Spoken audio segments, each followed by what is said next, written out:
அன்னை அவள் இல்லை என்று யார் சொன்னது? அவளின்றி பிள்ளை இங்கு எப்படி வந்தது? கண்ணுக்கும் ஒளியதற்கும் சம்பந்தம் உண்டு. காளியவள் கை கொடுக்க கவலை இல்லை.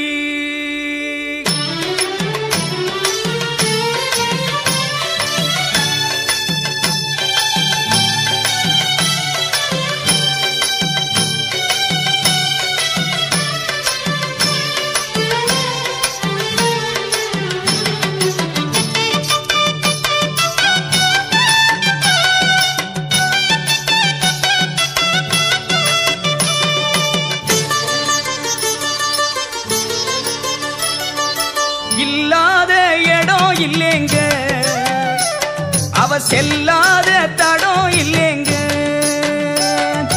இல்லாத இடம் இல்லேங்க, அவ செல்ல